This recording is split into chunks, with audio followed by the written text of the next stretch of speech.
Assalamualaikum warahmatullahi wabarakatuh. Kami dari kelompok 11 akan melakukan praktek negosiasi terkait penyelesaian sengketa tanah, yang mana saya ada 3 orang yang bersengketa, yaitu diantaranya saya Rian dari orang yang ceritanya sebagai orang yang disengketakan tanahnya, dan di dekat saya yaitu Roy, dan yang bertindak sebagai Roy yaitu Kekanda Arfan Halim, dan di depan saya yaitu Tony, yaitu Dwi Elga Asari. Assalamualaikum warahmatullahi wabarakatuh. Waalaikumsalam warahmatullahi wabarakatuh.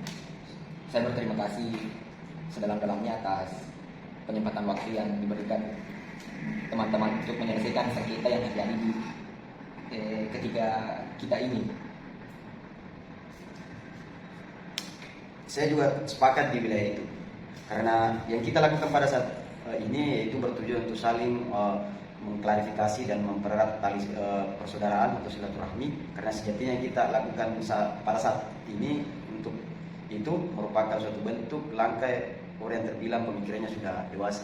Iya, saya juga sepakat dengan apa yang dibilang dari Pak Rian, karena saya juga ingin bertanya kepada Pak Rian, sebenarnya kenapa bisa terjadi miskomunikasi di antara Pak Rian dengan Pak Roy? Karena saya heran, kenapa Pak Rian datang kepada saya menanyakan tanah sawah yang saya beli dari Pak Roy ini. Ya, mungkin dari sini Bapak Rian dan Bapak Roy bisa menjelaskan awal mula dari cerita sawah tersebut. Mungkin di situ letak di mana miskomunikasi kita pada saat itu. Saya ingin menyerahkan tanahnya ke saya pada saat itu merantau. Saya kira penyerahan itu sebagai bentuk saya kuasai sepenuhnya sebagai hak milik. Ternyata tidak. Namun yang menjadi penguatan saya Bapak memberi tanda itu dan tidak ingin mengambil manfaatnya, hanya ingin saya kerja dan saya sendiri yang menikmati manfaatnya. Oh iya. Untuk sedikit saya klarifikasi lebih panjang mungkin.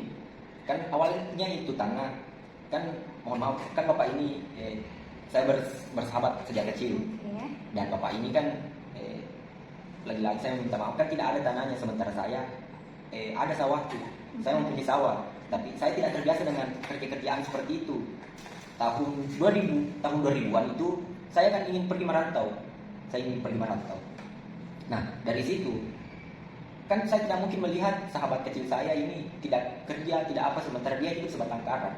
Nah, dari situ daripada sawah ini terbengkalai, tidak ada yang mengurus, lebih baik saya serahkan ke dia untuk dia urus, dan juga untuk mengambil manfaat di situ.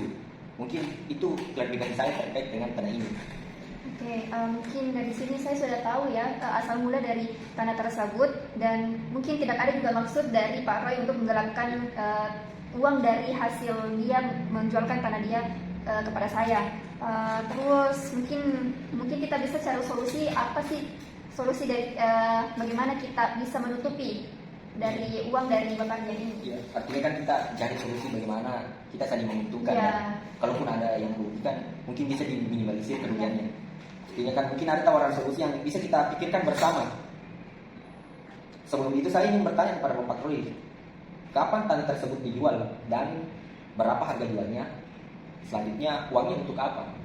Oh, tanah itu pada tahun 2016 dan harganya itu tidak kurang dan tidak lebih, yaitu 1,5 M.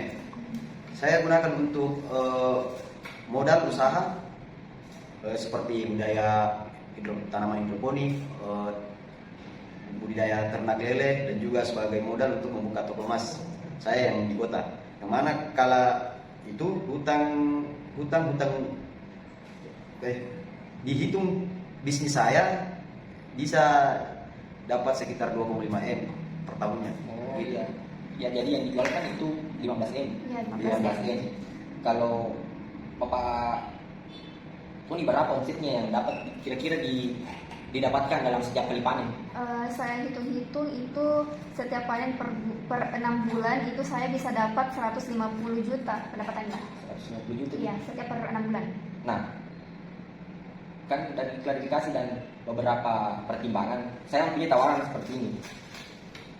Kan ini tawaran saya bilang cukup bijaksana, dari seperti yang kita bahasakan tadi, bahwa minimal bisa saling menguntungkan, kalaupun saling merugikan bisa diminimalisir kerugiannya. Bagaimana ketika tanah itu dikembalikan ke saya, karena memang pemilik asli tanah itu adalah saya, karena saya masih mengantongi sertifikat dari tanah itu. Tawaran saya seperti kan tadi sudah ada tawaran saya yang pertama, dan selanjutnya bagaimana ketika Bapak Roy ini mengembalikan uang ke Pak Tony sebesar, ya juga kan Pak Tony telah mengambil manfaat dari lahan sawah tersebut, mungkin bisa dikembalikan sekitar 12 M lah.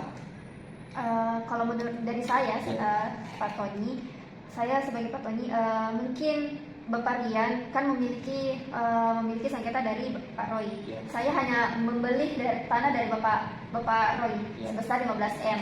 Mungkin saya juga di sini telah mendapatkan tanah sebesar 20 hektar. Ya. Mungkin menurut saya Bapak Roy lah yang berhak untuk menggantikan uang dari Bapak Rian. Ya. Karena kan saya sudah membeli dari Bapak Roy. Artinya kan seperti ini kan, Bapak Roy kan juga sudah mempunyai usaha dari uang yang dapatkan sebesar 15 M itu. Sudah mendapatkan usaha dan juga yang saya inginkan sesuatunya itu lahan sawah itu, dan mungkin Bapak juga ingin dikembalikan uangnya karena tanah itu akan saya kuasai sepenuhnya lagi. Tawaran saya mungkin cukup bijaksana untuk mengembalikan sekitar 12 miliar lah. Kalau dari saya, apapun keputusannya, saya juga mengikut dari kesepakatan. Sama. Saya juga sepakat dalam hal ini. Selanjutnya kesepakatan ini kita berdua, tawaran saya uang 12 M itu dengan cara pembayaran setiap tahun 1,5 M per tahun sampai semuanya lunas. Bagaimana, sepakat? Yang mana sepakat ya? Iya, sepakat. Saya juga mengikut untuk sepakat. Iya. Artinya kan kita sudah kembali ke sebagaimana yang dikatakan Bapak Roy tadi, bahwasanya ini adalah jalur kekeluargaan, artinya tidak putus tali silaturahmi di antara kita karena telah memilih jalur ini untuk bersepakat untuk mendapatkan solusi. Karena artinya ketika kita menempuh jalur litigasi, maka otomatis kan tadi kekeluargaan akan putus. Jadi clear ya Iya, clear. caranya. Mungkin itu dari kelompok kami. Lebih dan kurangnya mohon maafkan. Billahi taufiq wal hidayah. Assalamualaikum warahmatullahi wabarakatuh.